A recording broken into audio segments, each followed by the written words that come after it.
Hi, I'm Edith Bowman. And I'm Michelle Collins. And welcome to On the Box. This is the podcast where we celebrate the latest releases and most loved shows on BritBox and beyond. And this week we are so excited because we're going to be joined by the stars of Beyond Paradise, Kris Marshall and Dylan Llewellyn. So if nothing else, I really hope that we get some on-set secrets from the Paradise world from two of the biggest names in, I would describe it as cozy crime fighting. That's so cute. It makes me want to put a sweater on when you say that. Yeah. I want to hunch your shoulders up. Yeah, and a little cashmere cardigan. We also need to know more about their time working across all corners of British television because they're from Hollyoaks to Dairy Girls and Big Boys, which was a great show. And then, you know, he was just a star of one of my favorite films, actually, Love Actually. So we can get that a little bit too. I mean, Love Actually, talk about a movie that really has stood the test of time. When was the last time you watched it? It's hard to say because truth be told, like in low moments, I'll be like, let me just pop on Love Actually. You know, I know it so well. I know it by heart that it's a great movie to have on in the background if you're just cleaning the house or you have kind of things to tend to. Sometimes I will admit I only fast forward to the Hugh Grant scenes. I'm sorry. Okay. I know. Who would you be then? Who would you be if you were going to be cast in a Love Actually remake? Who would you want to be? I mean, in my dreams, I would be the girl with thighs the size of tree trunks. I can't think of her name right now, but you know who I mean. The secretary who he. Oh yeah, Michelle. Oh man, it is Michelle. Yeah, I can't think of her name. She played Tiffany in EastEnders. Yes. Mary McCudgeon, something with that. Martine McCutcheon. Martina. Say it again. Martine McCutcheon. It's quite a tricky one. There's a lot of clickety click going on there. We should tell people it's early. We're doing this on a weekend and we're loving life, by the way. This is a Sunday record, but we're loving it. So yeah, what about you, Edith? Who would you be? I'd probably be Hugh Grant. Just so I could do the dance down the stairs in number 10 to Girls Aloud. That's what I'm aiming for. They should do a modern recasting with you and me in those roles. I think would really female make PM. Noise. Yes, they would love that. Anyway, but Edith, how have you been? It's been a minute since we've caught up, actually. There's been all manner of things going on, but I was thinking about something I wanted to share with you today, which was if you could go and visit possibly the most quintessentially British place that a tourist would want to go, where do you think that would be? It's like, it's a trivia question. Like where does my mind go when you say that? Yeah. Mm-hmm. Gosh. Well, I mean, the very obvious one would be Big Ben or close. Okay. Or Buckingham Palace or something along. There we go. Talk to me. I went to Buckingham Palace last week. First of all, that is not the way you introduce saying that you went to Buckingham Palace. You don't go like, what tourist? It's like, be like, oh, I went to the most revered palace in the world. Stop. Tell me everything. How? So my oldest son, we have this thing called the Duke of Edinburgh Awards here, and you do bronze, gold and silver. They're kind of expeditions. You volunteer, you learn skills, and so as you go through school you do bronze, silver and gold. And if you manage to finish the gold, which involves like a 3-day trek across, like he canoed from one side of Scotland to the other, it was mental. You get your gold and you get invited to the palace. So Rudy and I went to Buckingham Palace last week for a garden party so he could have his gold Duke of Edinburgh award presented and eat cakes made in the kitchen at Buckingham Palace. And I had about 26 cups of tea just because I wanted to, because I was in the gardens of Buckingham Palace. I was going to say, because you wanted to use the toilets at Buckingham Palace. See, to me, I might have taken some toilet roll. You know, the first thing I would be looking for is what am I putting in my bag? Like, what can I show my grandchildren that I took, like an ashtray, something. What was it like? But I want to ask a question. If you're going there as a civilian, no offense, I imagine that it's a very limited, obviously you're not roaming the palace, but are there parts of it that are kind of open more toward events and things like that? Or is it really just like they're going to close this part off for this event? Well, I will say, Michelle, this was not my first visit to the palace. Okay. My previous one, which was with my mum for charity stuff, we got more invited into the palace. So you went through a very restricted area, but you at least got to go through from the garden out the sort of front door, as they would call it, it's not a front door, but anyway. And you could at least see up a staircase and see artwork and see tapestries and just the kind of grandness of it and the vastness of it. But for the garden party, we were pretty much taken round the sides and left in the garden in a marquee. But even just kind of being in the garden and looking back on it and just the kind of scale of this building and kind of just thinking about, the history of it. And yeah, it was amazing. It was a great day. What an amazing experience. That's a dream to me, to be able to go in there. I would love that one day. We can do it. How? We can do it. Well, it's open to the public. Is it? I had no idea. Yeah, we should go. We should do like a whole day of tourist stuff when you're over. I love it. And by the way, I love a tourist day. I think, my family, we're not above a double-decker bus or like that. We call it. My mom calls it the up and down bus, and that goes in any city, where they have the like, oh, we're gonna go in the up and down bus. I'm like, nobody else calls it that, but even in Barcelona, they have it like those red double-decker buses that take you to all the sites. We like a bit of that sometimes. I would do it in a minute. Are you still in LA? Tell me what you've been up to. Well, I'm in Los Angeles. It is my last day here. I go back to the East Coast tomorrow, but I had such a fun night last night. If I sound a little worse for wear, there's a reason. So I have two very dear friends who are the hosts of the Las Culturistas podcast, Bowen Yang and Matt Rogers. They are blowing up. I mean, Bowen was on SNL for many years here. Matt Rogers is one of the funniest. They're the best. And they do this award show called the Las Culturistas Awards that air on Bravo. So they did the second annual award show last night. And I actually texted Bowen being like, hey, I'd love to come. This was Wednesday, okay? I go, hey, if there's a ticket, I'm in LA, I would love to come. Within seconds, he writes back. He's like, we're going to put you in the show. We have a bit for you. And mind you, I have no gown. Edith, as a woman, when you're invited to an event where there's red carpet, whatever, it takes like a week for me to get the hair removal alone. I mean, the hair removal, the tanning, to hire glam. I actually, by the way, want to thank you because I reached out to your friend Ben to recommend someone for me here. Yes. And I had a great glam person, thanks to Edith, really. So thank you. He was amazing. Oh, great. It was great. But but it was a lot of fun. And so I can't really spoil what I did. I'll just say that I had to play a character, which I don't consider myself an actress, not to brag. I was in a... Thanks, girl. You always got my back. They had a full costume for me. Like it was a head to toe costume. And I think it went very well. It was very funny, but the show was incredible. And isn't it exciting? And I bet this has happened to you. And I'm not just saying this. When you see friends of yours who are so talented do something on stage where you're like, I can't believe that someone I know is this talented. Those boys, all I will say, it airs on Bravo if you're listening to this in the US on June 17th. The opening number of that show, I was like, oh, my friends are actually rock stars. Like, they're not just comedians. They're performers to the highest degree. And I love that. I love a performer. I love people who put their hearts out on stage. It is such a great show. If you're able to watch it, I really recommend it. It was great. I'm going to try and seek it out here. There must be a way of being able to watch it across here in the UK for sure. I would think so. I'll have an illegal feed for you personally, Edith. But yeah, it was really fun. And so but I love an event. You go to so many events. You are probably like the busiest person I know when it comes to things like this. Yeah, I mean, I kind of I'm weird that I go to a lot of events that I work at. I'm not very good at just going to events for going to events. I get kind of like weirdly, I'm one of those kind of slight workaholics where I'll only go if I'm working. Like I got invited to the BAFTA TV Awards and I was like, nah, can I do the red carpet? And like, oh, we've already got some. I was like, I'm all right. And it's kind of like, I don't know. I'm not very comfortable in those sort of kind of big environments unless I've got a purpose for being there. That said, I do love an opening night or a preview of a theatre show. Oh yeah.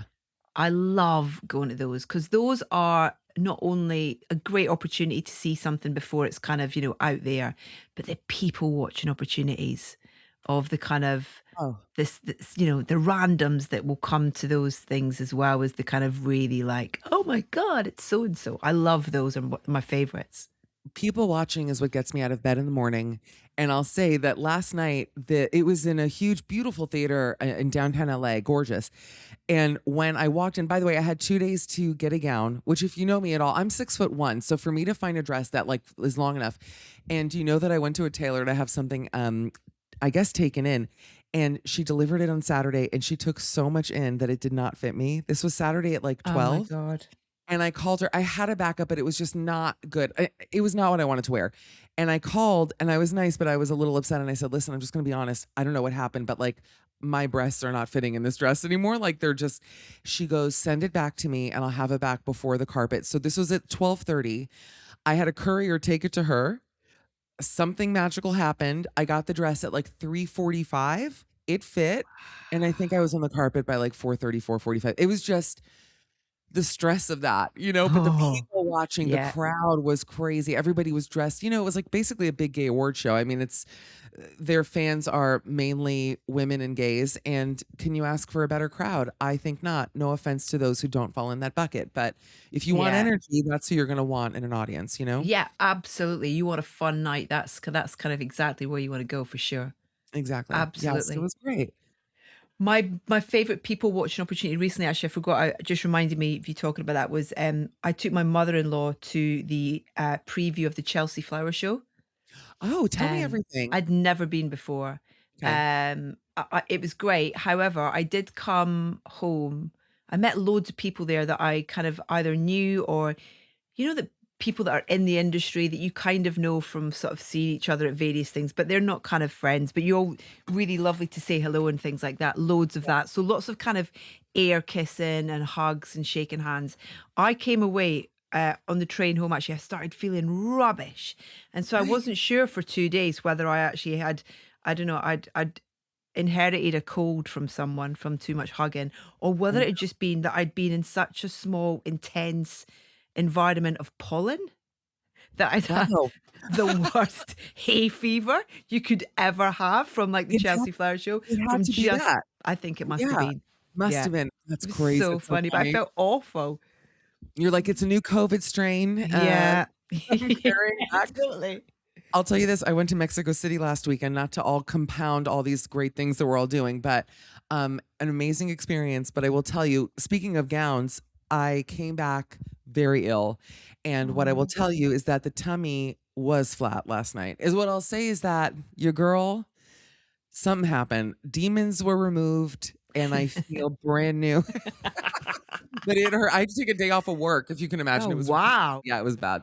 That has got to have been an exorcism for you to take a day off work. Honey, there were things that happened on my after Mexico City that thank God I'm single is all I'll say, because no one needed to be around for what was going on.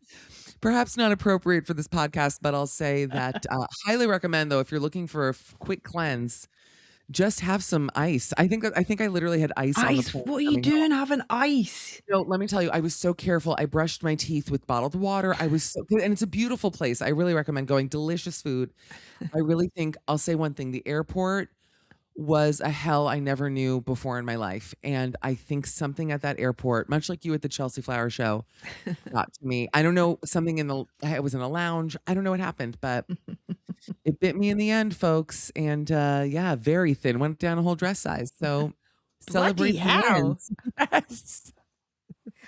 That's why she took so much in. I was like, girl, I just had food poisoning. Anyway. Enough about us, Edith. Yeah, shall we move on to our guests? I feel like we've left them hanging for so long. So much to talk to them about. Really thrilled we can welcome our guests for this week. Very special on the box welcome to Kris Marshall and Dylan Llewellyn. Hi guys. Hello. Hi. Hello. Thank you Honored so to much be for here. being here. Can I also say, and Edith and I both noticed, you both have the most professional audio gear of any on the box guest we've had. You seriously look like, I don't even know, Edith, how would you describe these two right now? Gamers. Gamers. Yeah. Yeah. Gamers. I tell you what as well, I know that people can't see this, but Kris is sporting a really brilliant tash at the minute as well, Kris. Yeah. Is this for work or is this for pure pleasure? No, do you know, well, it's kind of a pleasure. But it's not really for work at all. I do. I mean, occasionally I have a moustache for work, but this is totally for pleasure. I think, you spend sort of 5 months of the year every day shaving at 6 o'clock, 5:30 in the morning, and I hate shaving. It's just the bane of my life, and so Let it obviously grow. I have a very Let it grow. let it go, let it grow. Does this have anything to do, and I hate to bring it up so soon, but you told us that you broke your collarbone. We can see a bandage, and Yeah. I have so many questions. How are you feeling, and how long does that even take to heal? Okay, so is my moustache something to do with a broken collarbone? Yeah, because shaving might be difficult with a broken collarbone. Like I would think for me. Yeah, I'm connecting two Did I things. break it shaving? If you were That would me, you would have. I'm Hungarian. We That got a would lot be a going on. brilliant experience. Yeah. No, okay, so yeah, I broke my collarbone 2 places on my birthday. Oh no. I'm sorry, 10 I days shouldn't ago. laugh. 10 days ago in France.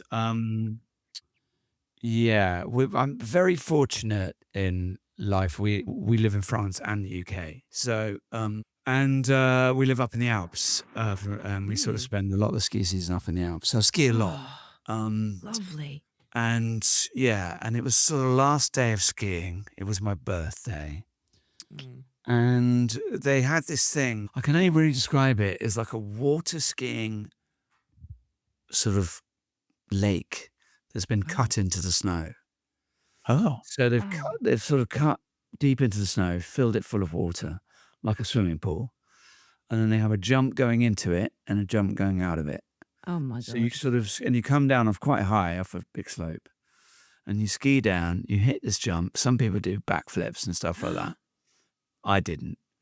And then you On water purpose ski anyway. across this swimming pool and then jump off back onto the snow. Wow. And I still think I'm 30. So, and my son's an extremely good skier and, we were doing it together and we'd done it about 6 or 7 times. And I wasn't really sort of going for it. But then the last one, I thought, well, it's the last day. I'll go for it. And I hit that jump all wrong. And I just landed straight on my collarbone. Oh Snapped it in 2 places. no. I know all the people, all the ski instructors and the pisteurs and all that kind of stuff because, we're there a lot. And I didn't really want to make a fuss. Oh no. So English. Like 300 people there, I didn't. So I sort of got up, sort of skied gingerly over to my son and my friend and went, I think I've broken something. I need to get down the mountain. So then we skied down the mountain. You skied down. Yeah. You should have got in the back of one of those, what they called Blood Kris wagons. Marshall- Yeah, blood wagons, where Yeah. they, like a little tray that you lie in it, they ski down with you on. Yeah, but I couldn't be more obvious that it was. They couldn't be more obvious that I was injured if I got in one of those. If I tried, so I just wanted to sort of sneak off really quietly, like a cat does when they go and die. Yeah, it's beautiful. Then they go Or and like hide under a pigeons do bush that. somewhere else. Anyway, Yeah. So I skied down the mountain. I phoned my wife up and said, "Look, ready the car. We're going down to the hospital." So I went down to the hospital. French healthcare is amazing. So they x-rayed it, said, come back tomorrow at 8 a.m. You're having some metal put into your shoulder to go with the metal that's already in my leg. And No. but I'm not accident prone, I promise you. And so I had surgery the Sunday before last. Wow. Bloody Thank you for hell. being here. Yeah. Okay. After all that. Goodness. Was the metal in your leg also ski related or was that a separate accident? Separate accident. Stop doing your own stunts, Kris. It's like, I do you mean, know what I mean? it is. My mantra has always been, growing old is inevitable. Growing up is optional. So, and just pretending like I could still do everything. Yeah. And ski hard. And I still will. Wow. I just need to wear something to protect my collarbone in the future. You're a national treasure, so just be careful. We would hate to lose you in France of all places, I think. In some really sad. random swimming pool, water ski, snow accident. Most God forbid. random thing ever. Dylan, I want to ask you, are you an adventure seeker? Because you seem to be very pure-hearted. Kris obviously reacting in a certain way. What are you like as an athlete? No, I like to stay in and play video games. And yeah, what else do I do? Go to the cinema. I don't know. It's my kind of person. Yeah, very, very wholesome watch content. Palace? Oh, I go Palace. Yeah, watch. Are you a Palace. Crystal Palace fan? Yeah, big Palace fan. Yeah, who do you support? I'm a United fan. Oh, okay. Chris's Villa. It's Europa as well. Yeah. Love it. Right, Europa Babs. Michelle has no idea semi-finals. what we're talking about here right now. Bless I was her. literally just She's like- thinking, whose team am I on? I was going to say Leah Michelle. I was like, I love her work. I'm a huge fan. Barbara Streisand. Like, who do I love? But you know that FIFA's coming here in, I think, a month and a World half? Cup. Yeah, The World World Cup. Cup, and there's a huge controversy because they want to charge people $150. Did you hear about this? To get on the did. train, public transit from New York to New Jersey, they want to charge $150 for the Wow. train ride, and they won't allow anyone to walk. Like if you think, oh, I'll beat the system and I'll walk in, you can't do that either. So just know that we will always out corrupt you. Never question it. We will find a way. Listen, I just wanted to say as well, congratulations on series 4 of Beyond Paradise. Because like we're talking about kind of things that connect through to, and in the States and stuff. And Kris, I mean, your entire career is pretty much up on BritBox in terms of like, it's wonderful that people can kind of, if they if they're discovering you for the first time, hearing you today, they can watch your entire career pretty much on BritBox. Beyond Paradise, though, is just a huge success. And for Americans who might not have seen the show yet, how would you describe it? Because I think it's its own unique beast. Yeah, I think absolutely. And I think that was the whole MO of the show as well, because obviously it's a spin-off from Death in Paradise, which is a big global hit, and my character Humphrey Goodman was a good part of that show. Earlier on, I did series 3 to 6 of that, and it was a real success, and the show became really successful globally. And so we sort of just, I had to leave the show because it was just for personal reasons, really. It's a long way from home to stay for 6-7 months a year when you've got a young family and Yeah. and all that kind of stuff. So showrunner of the show, Tony Jordan, he said, look, let's just do a spin-off in the UK. And I said, well, there's a slight issue in that we don't have many palm trees and glorious. I mean, we have wonderful beaches, but he said, no, we'll make it of its time, of its location. And I think he's done that beautifully. I think that the show really represents the sort of the whimsy, the Celticness, the wild savagery of the southwest of the UK, which, like a lot of the west coast of the UK, all the way up and down the country, because it's Atlantic facing and because it's sort of Northern European and cold and wet and beautiful and kind of there's a sort of whimsy to the place and a sort of almost like it's folklore, and and I think the show captures that beautifully and yet retains the sort of DNA of its original mothership. So and obviously the time of TV world TV land is littered with the corpses of spin-offs that never quite worked, but so that was always a real issue. I thought, oh God, this could go really badly. But I think because we kept it really unique, we kept the DNA, but we changed the framework of the show as well, including the sort of, the big wrap up, the big denouements at the end of the show. And it just sort of worked and became its own very unique show, even though it's of the sort of in the same canon, the Paraverse, they call it now. And so, yeah, it was joyous. It still is. Something I noticed while watching it, which I obviously very much appreciated, was that the show is very funny. Like there's kind of always an underlying element of humor going on, even though you're investigating like grisly deaths. Do you, when you're getting the script, is that like an important part when you are making the show to keep it a little bit lighter than your typical detective show? No, no, absolutely. I think it's got, it's just got that balance, and Yeah. the big thing about it is the heart of the characters, and because you got that heart, those characters have that freedom to enjoy themselves and have that space to be funny, have that space to like be themselves.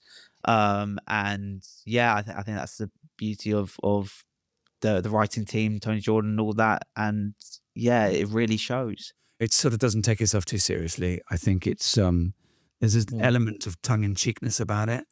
A sort of, the sort of a deft British wink, to sort of fake ridiculousness of it all. Yeah, and I think that that's to its strength because it means that it appeals to a really broad demographic, and so you've got a sort of it's not an adults only show. It's not a kids Yeah. only show. It's Yeah, you can It's watch quite a it with unique your thing, dog, that, with isn't it? all your pets. appeals It's to not- everyone. Yeah, Yeah. and I think it's something we need as well in the current climate of the world that we find ourselves in. Absolutely. So yeah, it's and it's a delight to make, and hopefully that comes through on the screen as well. I was going to say, Dylan, earlier, because I know that you've had so much experience in comedies, and including one show that I love, especially because I know the creator who you based your character on, which is Big Boys, which was created by the great Jack Rook, who's one of the funniest people alive. And Jack Yes. Rook, who, by the way, I run into Jack whenever I'm in London. I see him probably 3 times a day. He's my Beetlejuice. Like, I'll just say the name Jack, and he shows up in Angel. I'm like, okay, there's Jack. But anyway, like, what is for you? I guess that was a huge success. Big Boys was a big, I want to say cult hit, but it kind of broke past cult fandom, right? BAFTA nominated, darling. Yes, Yeah. exactly. That's right. Couple of Congrats. weeks. Yeah.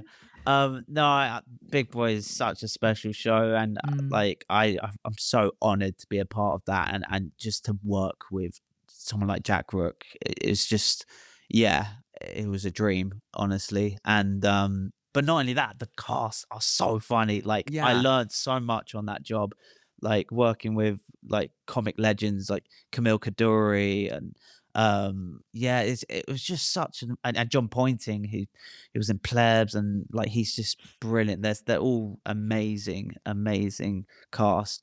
But yeah, it definitely helps when like the writers are good at writing comedy, Mm. because there's a lot of projects out there. Like I do like tapes and things where I'm like, this just is tough to make funny, it's meant to be a comedy or whatever. But like there's, yeah, I feel very privileged to be part of stuff that has been like really good quality, so yeah. Was there pressure basing your character on a real person and then having him be on set every day? Like not messing that up? I would think there was. I mean, the first week was a little bit of a head fuck. I was like, oh, what the hell? I'm like, hey, what's he think? What's he think? But it's my own version of Jack, Right. it's like how I painted Jack in my head. But of course I'd pick up on what Jack's been through and do it as best to likeness of Jack as possible. But yeah, with my own spin. I would constantly ask Jack questions like, oh, what did you do back then? And yeah, how would you have reacted? And this, that, and the other.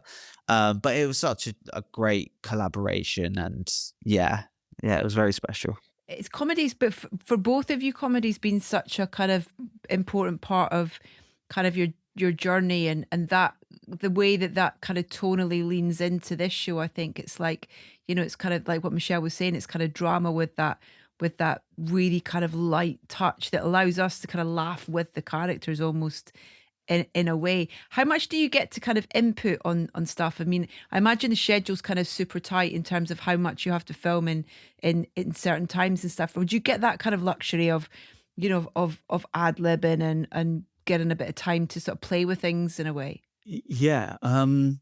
I think the beauty and this sort of it goes up every a sort of nth degree every time we go back and redo the show, because I guess the first couple of seasons you're finding your feet a little bit, and there's an element of there's not a huge amount you can change with the storyline of the show, because it's so tight in terms of it being a crime and how the crime is solved, and also I think I heard Matt Damon on an interview say that these days they have to reiterate the plot 3 or 4 times because people are scrolling on their phones whilst they're watching movies and TV. So we do that as well. You have to keep going over the plot and reiterating the plot lines and stuff. So there's a sort of element of that that's kind of fixed in stone, set in stone. But the beauty, I think, of the heart of the show is when the 4 of us, sort of the main 4 of us, that's Dylan, myself, Zara Armadi, and Felicity Montague, who, from Alan Partridge and hundreds of other things as well. Yeah. I think everyone in that room has such a sort of comedy bent, or at least some sort of comedy DNA, that we just mess about within reason, and we're constantly tweaking stuff. And whilst, of course, you can't change the actual dynamic of the crime, you can play around with everything else. And the stuff we do, and it's weird. Our police station is not a police station at all. It's it's a set on a barn, in a barn on a farm in rural Cornwall. It's like it's next to a solar panel farm and 150 cows. So it's complete. So we're a bit sort of locked away for 3 or 4 weeks per block. We film in blocks, and 2 blocks, and then a Christmas special block. So sort of 3 weeks out of every sort of 8 weeks, we're in this sort of little barn together. Little bubble. Is there a lot of beef at catering? A lot of burgers and stuff with all the cows there? I would think a lot of cost-cutting measure. Yeah. Plug it into the no need to solar cook it. farm Just wipe its ass and send it through. Yeah. You also like working on a show like this as well. Does it make you like the best partner in a game of Cluedo? Yeah, you would think so, wouldn't you? But no. Yeah. Yeah, I'm just terrible. And I'm She's not paying attention, Kris. To the my wife script. says I'm the most. Exactly. Girl, yes. My wife says I'm the most unobservant person there is. So I'm just in my own world. So it's this is not life imitating art in any form, way, shape, or form. Dylan, when you're reading the script, are you able to figure out, like, the more you're on the show, the killers, or are you also in that Kris state of mind of just like, feed me the answer? Yeah, I follow suit with the legends like Kris. You're Smart. Great answer. Even more than the crime, you're always just looking for laugh lines, really. Wouldn't you agree, Dills? You're always looking for really snappy, good scenes and little scene stealers. Little scene. Well, that's for you, Dylan. Yeah. I try and little steal scene scenes, stealers. yeah. No, but honestly, like they with the like the great like writing, like they sometimes lay you up for some good like improv bits where you can just like mix in there every now and again, and the directors normally let us like kind of run on just a little bit just to see if anything like funny comes out, and that's a real joy to work with that. And yeah, like Kris said, like just working the station with all 4 of us, we just get some funny shit out of there. Really do. It's such a gift to be able to do that. And I know that, Dylan, you were on 100 episodes of Hollyoaks, which is a mind-blowing statistic. At nearly 100 episodes, you played Martin Jono Johnson, which love that name so much. And his name was just Jono. No one just ever called Jono. him. I like the full name. I'm a formal girl. But when being on a show like that, I have to imagine doing that many episodes, you couldn't really ask for like a better kind of way to sharpen your skills as an actor than getting to hammer out so many episodes, memorizing so many scripts. I mean, do you think that I imagine, helped you hone your skills as an actor being on something like that? Yeah, no, definitely. It was kind of like drama school in itself, really. It was like like an on-screen drama school. Did that. That was like my first job, I think, pretty Was much. it? Wow. Pretty much. I was also on the bill. Chris, Oh, Back in you come the were on. on the day. Who bill. isn't on the bill? Yeah, How would you it was a lot describe of the it. bill to Michelle? Yeah, I was on it, by Oh. the way. But what is it? Uh, I was also on the bill. Now, what's the bill? is it like Go on. CSI maybe? It's like No, a no. Oh. procedural sort of cop drama set in a South London sort of Yeah. police station. And Like it a was Law and filmed, Order kind of show? yeah, kind of. Ish. More in the every- station, isn't it? than More the- More what, Yeah. sorry? more in the police station rather Yeah. than. Yeah, so- following the officers. Yeah. Yeah. see. And yeah, it was Why it did it ran get for years, cancelled? and Yeah. every Do-do-do-do-do. young actor was in it. Oh, yeah. Yeah, At Need that to get you on it. and I was in it like doctors. 3 times as different characters, and you know, Were you sort of- criminal? on it, Chris? Yeah. I was never a policeman. Yeah, I was always a criminal. No. Or a victim. You could be yeah, a victim. Yeah, I was a victim. Constant victim. You're a yeah. victim of what? What happened to you? I'm mad. What crime was? Oh, mate, I had like a crazy mum who was trying to steal custody of my little brother, like taking him hostage. It was a bit intense, yeah. Wow. Dylan, do you mind if I ask you quickly about Derry Girls, just because it's Yeah, of you know course. the absolute phenomenon? And I mean, how do you keep a straight face first of all when you're filming that show? Just because, I mean, it's the best workout ever watching that show. You know, in terms of how much you laugh, coming away with proper like aching sides. What was it like? What's your memories of working on Derry Girls? Yeah, oh, it was so fun. Like it was so cool, and I was very much relating to my character going there to shoot it because like 98% of the crew are Irish, and like there's about 2 English cameramen, and yeah, but like they were all so welcoming and like really took me under their wing. The girls did, and Where did you film it, Dills? Belfast mainly. I yeah. love Belfast. It's It's a great city. It's isn't good, it? isn't it? Yeah. yeah, I love Yeah, filming in it's really- Belfast. Do you It's go Katie incredible. Daly's? Uh, It's a great little bar venue. So good. Oh no. The pubs there are brilliant. Like, Yeah. yeah, and live music, McHugh's, and I can't remember what the other one was called. But yeah, basically, it was such a joy to work there, and we do like a couple of weeks in Derry and around. But yeah, no, it was a special show, and that was like probably the biggest part of my career was Derry Girls. Really kind of brought me back into acting because there was a point where I was struggling. I didn't get any work, and that kind of pulled me back in. Kris, I have to ask, as the lone American on this podcast, there's one role, and you know where this is going, that as an American, we know you, we love you, we're obsessed with you. Obviously, it is your star turn in Love Actually, which is really, I mean, it is literally a star-making part. And we know that that movie had like 50 parts, but you were one of the highlights. And I'm so curious, first of all, how that movie changed your life. I imagine it had to have. But when you come to the US, does it become annoying? Is it like Seinfeld disease where you're like, you know, I've done other things? Like, because everyone must just immediately be like, oh my God, it's the guy from the movie that we love. Yeah. So I mean, firstly, it's you're lucky if you have one thing that people recognize you from. You know that. But yeah, I mean, does it get frustrating? No, it's not. It's okay. I mean, for a while there. Good answer. For a while, it was awesome. I have to say. Oh, I bet. Cleaning when I up. was younger. Yeah, when I first came over to the US, I was like, okay, so it's true. It's really true. Colin. But you know, I lived and worked in the US for a bit as well. Shortly after doing Love Actually, but that was 24 years ago. We filmed that. Oh my God. 24.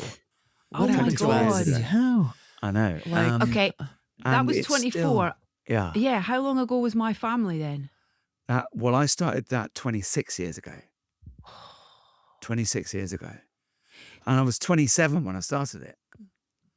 Wow. So I was, yeah. So I mean, Love Actually, it was brilliant because I knew it was going to be big because obviously the cast involved and Richard had already done 4 weddings, which had been, huge in Notting Hill as well. But the fact that it became this sort of whole zeitgeisty thing, where it becomes almost representative of Christmas, and in the US, any time from Thanksgiving onwards, I believe.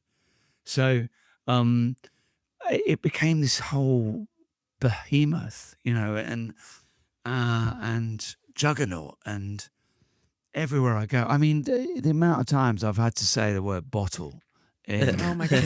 in the US. I'm excited. I'm not even gonna lie. Yeah. That excited me. But sorry, I'm a simple girl. I couldn't go for a while there in LA. I couldn't go into a bar without people going, "Can you just say the word?" Yeah. But it's like it's not lost. Like it's like a national holiday almost, in a way. Do you know what I mean? That it it's was like taking that on a it- life of its own. Yeah, absolutely. Where it's almost like a holiday in itself. And also where, with the Iran conflict, not to bring politics into it, Oh, I'm but curious where this is people headed. talk about, the UK not helping America in Iran as being Keir Starmer's Love Actually moment. Stop. I mean, That's hilarious. Yeah. I Oh mean, my God. literally on Radio 4, they're talking about it being a Love Actually moment. And you go, wow, this has really jumped. This has jumped the old Rubicon there. I think you need to go to the Strait of Hormuz and figure things Yeah. out. It's gonna if it's There you like go. you, The Fristle bottle. in the street. they'll go crazy. Got a bag of condoms. They'll love that. That is You're all that's welcome. amazing. Yeah. I wanted to ask about filming in front of a live audience, just on My Family, because I imagine there's not many shows that have that set up now. It's a bit of a luxury that you get, or is it a luxury that you get that opportunity to film something in front of a live studio audience? It's a rare thing now, is it?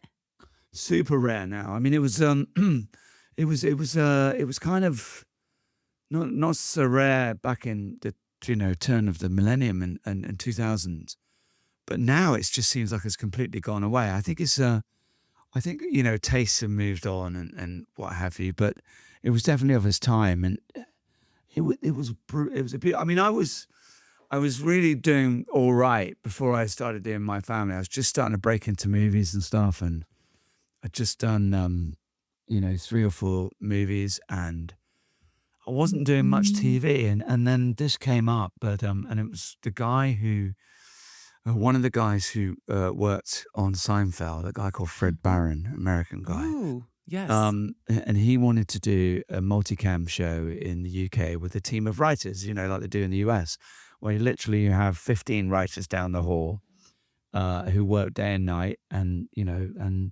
they come in and they watch rehearsals, and something's not working and they change it. And that was a very American way of working that had never been done in the UK. And then obviously I knew that Robert Lindsay and Zoe Wanamaker were on board, and I was just like, this is going to be pretty good. But the story was mainly early on in the early series about Robert Lindsay's relationship with his youngest son. And my character was very much just a sort of like mad older son, a very small part. But because of the way it was written, and because it was written on the hoof kind of thing, it was so good, because organically they started to write more and more and better stuff for me. And because they were coming into rehearsals and watching what we were doing and the way we were messing around and playing and stuff, and then they were adjusting everything to that the whole thing became bigger and bigger. And so it was a wonderful, because that was the job that got me well known, really. So it was a wonderful sort of time for me.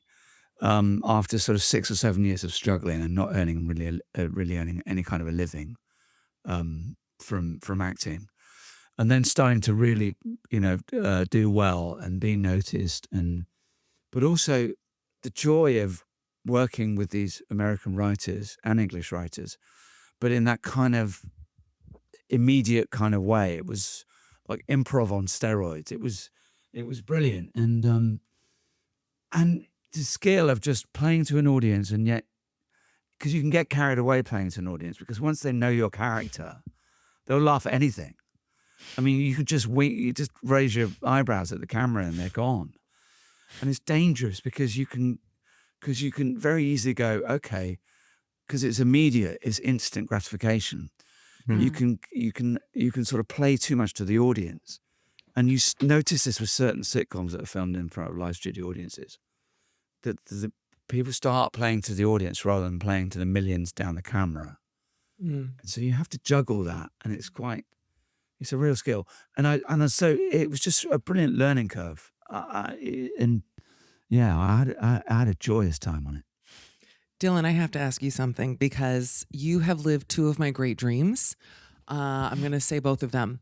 One is you were on Celebrity Mastermind, which to me, I don't even know. I watch that show when I'm in England as an American, and my mind races like, okay, what would my topic be? What did you go on claiming to know the most about? Well, I was gonna say, if you take a look behind me, I've got the Sunflowers award right here. Did you win? You won. Oh my God. Wait, I'm like Yeah. deeply impressed. Congratulations. Mate, wow. that's the Little best flex. door wedge Skills, ever. mate. Yeah, all right, it'll be good. What was your I chosen could smash. subject? It was Tarantino movies. Oh my God. I would have also crushed. We'll take this Yeah. off pod. By the way, we will take this off pod. But wow. Ugh. What was Yeah. the hardest question? Do you remember, or which one that you got wrong my of God. those? Because I claim to know a lot, but I'm curious. No, they got harder though. Did they? What was it? The in Django Unchained. Okay, I remember one. Django Unchained. What was the plantation they send Django to at the end? They're planning to send him to there. Oof, that's tough. I mean, I love Right. that movie, but I couldn't remember that. Yeah. Yeah, At no. first you're like, oh, it's Candyland, but obviously he's on Candyland. But it's Yeah. like the Quickie or something, plantation or something like that. I can't remember, but yeah, I was like, how the hell would I know that? Wow. But yeah, Good some for of them you. were really, Amazing. really niche. But some answers, I was like, I don't know this. And then all of a sudden it clicked. I'm like, oh, I do know this. Yeah, like that. And I just felt super smart when I got it right. In Jackie Brown, there's like an album she's playing from this music group in a scene with Max Cherry, and he's like, oh, who's the band? And I'm like, Delphonics, and boom, I got it. Like, yeah, That's just stuff really like that. impressive. That's so cool. Yeah, it just Wow. clicks. Michelle, what was the second dream? Thank you, Edith. I Yeah, go appreciate on. you. The second one was a show that I don't know if I would be able to go on, Race Across the World, which I will tell you that I have binged every season of that show as an American, and a lot of Americans don't know about it even, but it is essentially, just as a quick recap, they tell these people... Isn't there an American version? Well, there's The Amazing Race, but it's not as That's it. difficult as what you did. Because your version is, they say you need to go from London to like New Delhi, India, for the price of a flight. Here's whatever, 2,000 pounds. And then you have to like work all these jobs and do all these crazy... It is so... You ride on trains that I don't think most people would be familiar with. I mean, just really insane things. Where did you go? What was your starting point and your ending point? Oh, so we started in Mexico, on this island called Isla Mujeres, just off of Cancun, and then we ended in Colombia. Wow. And how much money So- do you remember how much you got? We got like £900, I mean, it's... and they for, can't for 5 fly. weeks. Yeah, Yeah. Whoa. yeah, That's more than you get for acting when you're starting out, I guess, isn't it? exactly. But no, it was very, very tough, and like I wouldn't do it again. You I wouldn't, don't probably. regret it.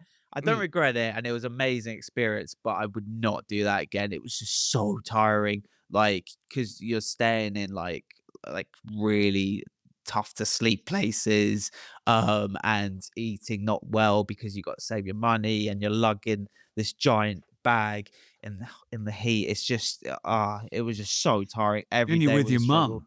Yeah, and I'm with my mum. No, Oh my no shade to God. mum. Mum's Oh, lovely. it's the best your mum's person to awesome. be with. Yeah, no, she's brilliant. What? You're a good Yeah. son. Yeah, no, that I was gonna say it brought us closer, but like we were already close. So yeah, we literally didn't argue Nice memory once. I have for each other. Do you know what I mean? It's that thing like you've done Yeah. it, ticked it off that list, and it's like, yeah, I've got that, done that. Yeah, Definitely. great thing I've done. definitely. yeah. Yeah. Dylan, I think we met really briefly at the premiere for Pistol. Oh Um, yeah. I did the premiere for that Danny Boyle's show about Sex Pistols, and I just thought it was really brilliant and a really interesting and exciting kind of take on those characters. And I thought you were brilliant in it, and it's so Oh, great just to see thanks. everybody who was part of that kind of tribe kind of going on and doing really brilliant things. And Absolutely. yeah, and working with Danny Boyle must have been a great opportunity as well, and something like that. Oh, it was so special. Yeah. I was like, I think it was kind of around COVID time as well, like just after lockdown. And so my auditions were all on like Zoom basically. And yeah, I got like a callback for it. Because initially I was meant to be sorry, initially I've auditioned for Paul Cook. And I just missed out. And yeah, they wanted me for Wally Nightingale. Yeah. It's a smaller part, but yeah. And they said, "Oh, would you be up for going on a call with Danny Boyle?" I was like, "Oh God, yeah, all right, go on then." And I had my like lockdown giant hair, and yeah, and I was like so scared, and I was about to answer the call, and I was like, just to myself, just treat him like any other director I've worked with. It's whatever. He's just Aw. director. Boom, started. I was like, ah, and my heart was beating, and he's like, "Dylan, you look like Leo Sayer with your hair." I was like, "Oh, okay." And but no, I did the audition. He was laughing loads, and I was like, "Okay, I might have a chance with this." And yeah, I got the part, and we did like a Aw. band camp. This like band camp together, all of us. Yeah, it was so fun. A really good fun job. Yeah.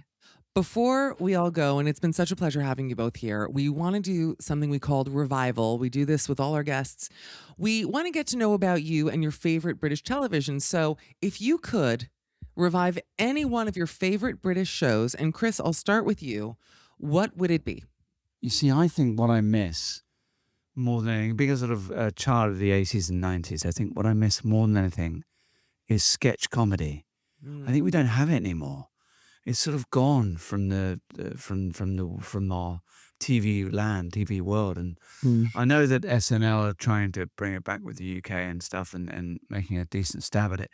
But you know what I really miss is shows like League of Gentlemen, the Far, and especially the Fast Show. Fast show. I think the Yeah. Fast Show was just, it was so, you know, to have a show that sort of like puts so many sort of phrases and characters and wondrous little right into the sort of the nation's psyche, and for it to sort of permeate. And I know we lived in a simpler time when, you know, we had less choice to watch TV and stuff like that. But I think a revival of a really strong, sort of strong, wonderful sketch show that's really fast comedy, I think it breeds a sort of kinder world, I think, as well.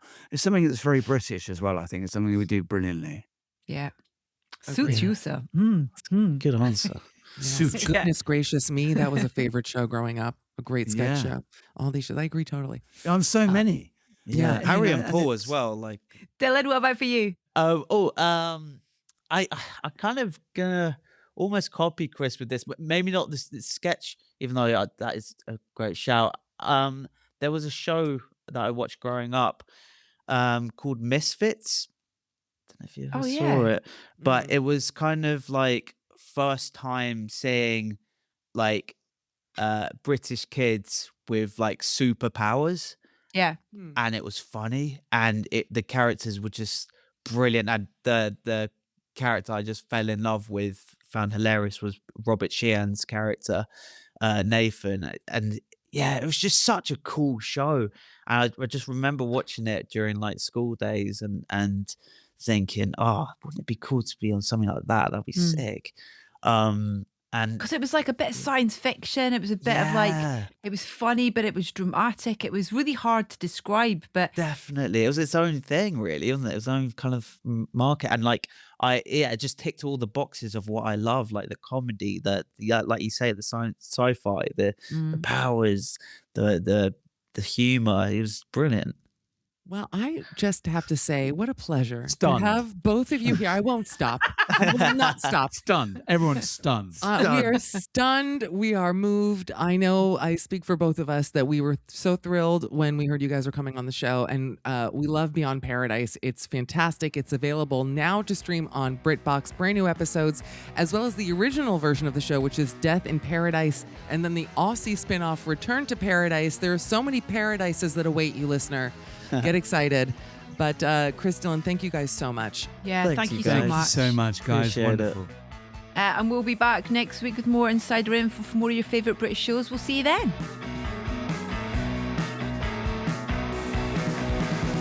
You've been listening to On the Box, hosted by Edith Bowman and Michelle Collins. The music was by Dario Forzato and Canio Claudio Tristano, courtesy of 411 Music. Research and additional material by Angela Channel. The mix engineer was Arlie Adlington. The production coordinator was Caroline Barlow. The production manager was Katie Baum. The production executive was Ian Hayden. The executive producers for BritBox are Alana McGahey and Diane Robina. And executive producer for BBC Studios is Pete Strauss. The producer was Rajiv Karia. On the Box is a BBC Studios production for BritBox.